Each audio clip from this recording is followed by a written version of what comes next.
Okay. Hi, everyone. Welcome to Empowered with Gina. So today you are going to meet someone who I have known for a very long time and is someone who is extremely powerful and influential in our community and in education, which is, our greatest equalizer, Miss Mercy Willard. Welcome, my friend. Thank you so much. Thanks for having me. I'm happy you're here. So Mercy is the executive director of the USC Latino Alumni Association, which is a big deal. And I invited Mercy because she is literally in the seat of the intersection of education and what that means for certain communities and society and changing the narrative. And so in addition to talking about that, Mercy, I would love to talk about your journey because people need to know about you and everything you've accomplished. So I always ask my guests to start with 3 adjectives to describe themselves, please. Okay. Definitely a love-hate relationship with this one, but resilience, Okay. grit, and grace. Okay. Where'd you grow up? Hollywood. So I was born in Guatemala and immigrated with my family to Hollywood where we had family. They had been here before, but moved back to Guatemala. And so Hollywood is home and LA is home. Wow. So when you move here, how old were you? I was 5. Okay. School system. Tell me about your education. What did that look like? So I'm a product of the public education system. Always went to public school, the local school that we had. And, if you know the educational system, you know that we have a lot of schools that need a lot of support. And I like to talk about being a product of the public school system because it comes down to finding your network and mentorship and having good people around you that can guide you. So was very fortunate to have just good people around me that kind of led me to the next step. How did your family see education? It was a given. I was going to go to college. My brothers and I were going to go to college. Were your parents college educated? They are not. Okay. But it was one of those things where they were going to support me by giving me a ride, by packing a meal, by telling me I could do it. But there wasn't that infrastructure at home to be able to know the how or to really help. It was, you're doing it and we're going to help you, but not really the knowledge or skills to be able to do that. How were you as a student? I was always a really good student. So I think that helped. And then it also added a lot of pressure, right? To always have to perform. But it also opened a lot of doors. I was in honors and AP. And back when I was in school, I don't know if they still have it, but they had tracks at Hollywood High. So I was in C-Track, and that was the college prep class. So they almost funneled students based on abilities, which, is very controversial. But I was in C-Track, and because of that, I had access to the honors and the APs and the counselors, and that really became my saving grace to be able to attend college. Wow. And so college, by the time you go through all of that, how did you determine what college you're going to? So that has always been a little bit of a little something for me because I applied to, I think, 8 schools, got into all of them, and had to make a decision on where to attend based on finances and not having information about scholarships and how moving away worked and housing and all of that. And looking back, I wouldn't have it any other way. I think, that experience was really pivotal, but I think it's also led me to today and what I do and how I support students, because had I had more information, maybe I would have made a different decision. Now, having gone through that, I think it's definitely an integral part of who I am. What decision did you make? I ended up going to UCLA. And I always tell people I did get into USC. USC was pretty much, I think, 3 or 4 times more expensive than UCLA. Really? So at UCLA, I was a commuter. I had a work-study job, and I had all the things that were against me, right? Wow. To still be able to get through. And it wasn't an easy time. And I think, again, not knowing who to ask, being embarrassed, thinking you're the only one that is struggling, I didn't seek out a lot of assistance. And it was my work-study job that was my saving grace. It was the women there who took me under their wing and said, oh, you should go do this. So then I went and did that. And, oh, we're going to have a networking event and you're going to help coordinate it and you need to come. So then I learned how to network. So that was my community. How interesting. And but for that, You would have been like so many others. Like where would you learn to network? Where would you Right. learn to be how to operate and function in these professional groups, right? Right. So, okay, so you go through UCLA, and did you at that point have a goal in mind? You're like, some people are like, I wanted to be a doctor since I was 2. Where was that for you? I think for me, I knew I wanted to work with people. So I started off as a psychology major, wanted to work with kids and with children. I quickly realized that wasn't going to be for me. It's very difficult. Yeah. So They I are difficult. switched, yeah, and then switched to sociology so that it's related and I could work with people. And I wasn't really sure what I was going to do. I just wanted to work with people. So I ended up working in the nonprofit sector and had just a really great, I think, really formative years working in nonprofit health, where my focus was bringing health education to underserved communities with a special emphasis on our Latino community. So was able to produce audio tapes, translate the website, connect people to access to care, lead a scholarship program. I was there for 15 years at this first company, and really make headway, I think, nationally in support of just having people access education and resources. So kind of fell into it. But it was really, I think, integral to who I am in helping and working with the community. And I think that really spurred my passion to continue in that area. Okay, so you were there for 15 years, and did you go to USC right away, or how? Because that's where I know you from, and Yes. so I'm so interested. How did you get to USC Yeah. and in this top position? Yeah. So spent a total of 16 years in nonprofit, got a master's in nonprofit health. Nonprofit management at Regis University, and wanted to continue that. But I was ready for more. And, something I've never really spoken about is I was passed up for a promotion. I was the person that did community education, and there was a position that was opened up and I didn't get it. It went to someone else. And again, hindsight 2020, I am really glad I didn't get that position because it would have led me somewhere else. Right. And so with that, I started looking for another role. And I was with the American Diabetes Association for a year, working in community education as well. But it was at a time where nonprofits were changing a lot of centralization, a lot of shifts.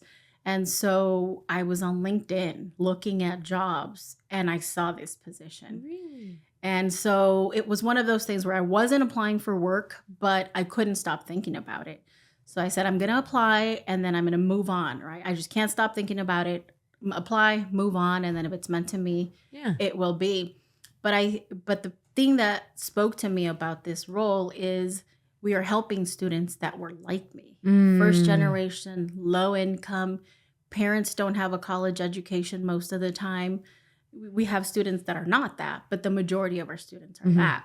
So I think for me, this role is very cathartic. Absolutely. Creating a space where students can access resources, information. I could be that person. My staff could be that person. Our network, right? Like yourself and the rest of our board could be that extended family. So if they don't have it within their family, we become that. So amazing. And it reflects the work program you were in at school. That was that for you. Right. You've created, or you're leading this organization, being that for so many other students. Along this way, I do want to touch on the personal side because all of us are doing this, that, and the other professionally. What was your personal life like through that? I know it's not a quick story, but like marriage, kids, any of that play in a role in anything? Yeah, all of that. I think, I was thinking about life and what I was going to share today. And one of the things that I realized is we as Latinas get told, you don't share your business. You don't share the bad stuff, right? You could talk about all the good and we're going to blow it up and share it everywhere. But it's all the stuff that I think I've been very guarded about. And then I was thinking about the great mentors that I've had in my life who have shared their story. So a lot of life in between all of that, right? A marriage, cancer, a divorce, becoming a mother through adoption, an amazing job that has been healing to me, going back to grad school and getting a doctorate degree and feeling like, I could be part of that very small percentage of Latinas that have a doctorate degree and be an example for others. And, just this journey of life and motherhood and all of that mixed into everything else, right? And So, and I know you just breezed over all of that, but there was so much worry, fear, risk, heartache, tears, laughter, etc., all of it along the way. Just touching on this point, what do you tell someone listening right now who maybe resonates with what you're saying? What did you tell yourself, or how did you get through those moments? And, newly adopted baby or divorce, cancer diagnosis, yet you persevered through. What was that conversation here? I think it's a gift, right? The resilience and the grit that I shared at the beginning of having a love-hate relationship, because I think it's very much a human experience to feel the pain, to feel the fear, and allow yourself to feel that. The thing is what we do after that. And I've never been afraid, right? I know my process is I'm going to feel it. I may cry. I may reach out to people. And then it's like, okay, I need to shake this off and I need to boss up. How am I going to do this now, right? And a lot of that I understand is the result of all the things that have happened, but it's a great skill for everybody, right? Allow yourself the space and the time to process, to heal, but the secret is in then what you do after that. You can't stay there. No. And finding who and what you need to be able to move past that, right? So absolutely. Feel the fear, but don't let it stop you. And I think that's so good, especially a lot of people listening may resonate with the cultural rule that don't share your feelings. You're strong. Come on, mija, sit up. You're fine. You've got this. There is strength, though, in the slowdown, in the processing. The strength comes from the crying, the feeling the hurt, processing through. What are my options? Now what?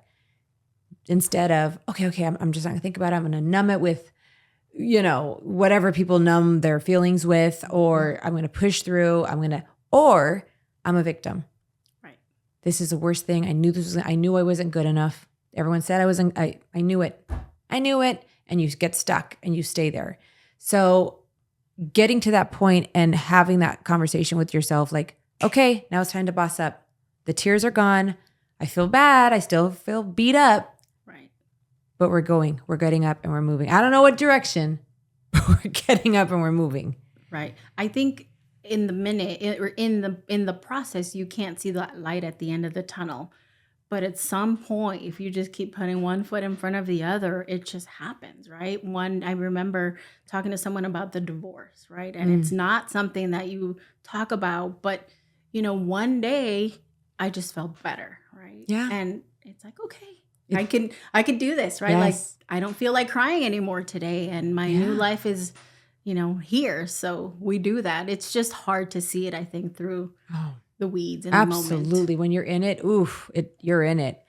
So, okay, now snapping back into the professional land. So here you are now, the top position at the USC LAA. When you first got involved, you obviously got hired. What are the differences from when you first got hired to today that you have seen? And how many years have you been there? And share with people what you've seen in that time. Yeah, so I have been here for 8 years, and in that time, I have seen the community really rally around students. And I think when you're authentic and believe in what you do, you attract similar people. And I think this organization is the heart and soul of a lot of individuals. So when you talk about students or young alumni needing a job, I can make a phone call to a number of different people and they will gladly give them half an hour of their time or pass on employment opportunities, internship opportunities. And I think we've really seen the community continue to rally behind our students. And then our students are just incredible. They're 17, 18, 19 years old, building rockets, sending them into space, working on adaptive equipment for musical instruments, doing research to help with Alzheimer's and growing kidneys. It's just incredible and makes me, as a mom, just really proud to know that our kids are going to be living and already live in a very different world because of education, because of our students. And then to be able to see someone come in at 17, 18 and leave at 20, 21 and how much life happened. And sometimes they needed a hug or a scholarship or someone to talk to, and then they go and do amazing things.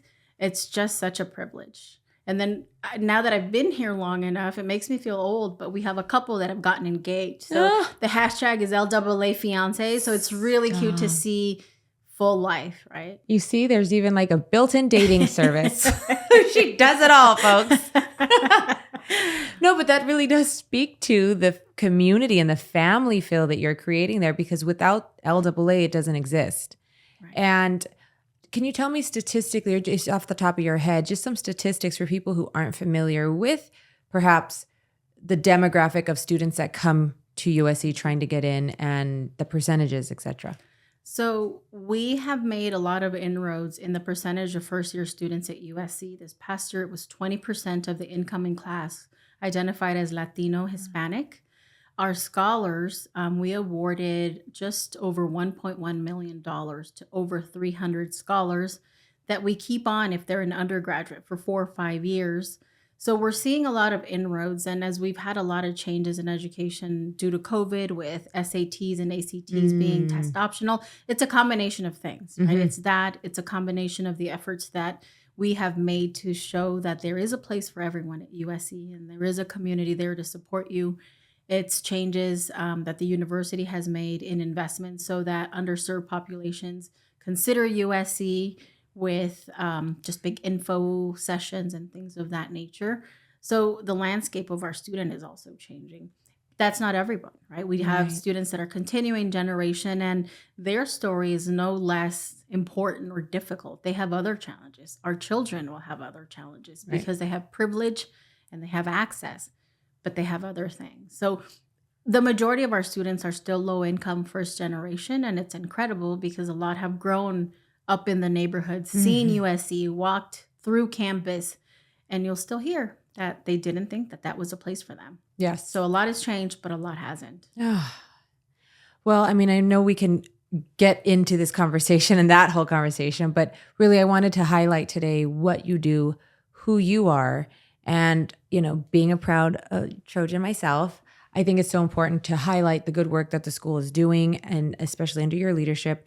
What would be your parting words for anyone, maybe obviously trying to get into USC, but people applying to get into any school generally, and maybe that have the demographic or the profile that you're talking about? Find your network. It could be a mentor. It could be someone that you see online.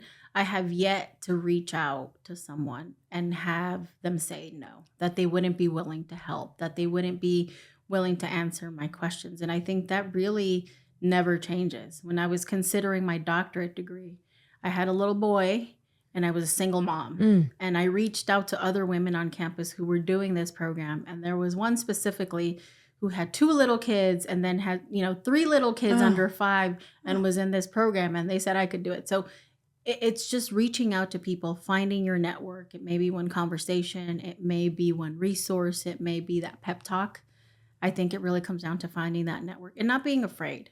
Right? There's no dumb questions. Whatever you're asking, I'm sure a lot of other people are asking as well. Absolutely.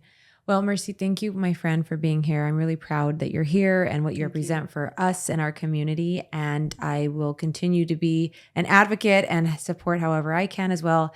And if anybody wants to know about Mercy and more about USC LAA, especially how you can support, because every dollar does go to these students, we'll put the information here in the caption. And reach out to Mercy. Again, like she said, don't be shy. She is resourceful. She knows everyone and everyone knows her, and she can get things done. So Mercy, thank you, my friend. Thank you so Appreciate much. you.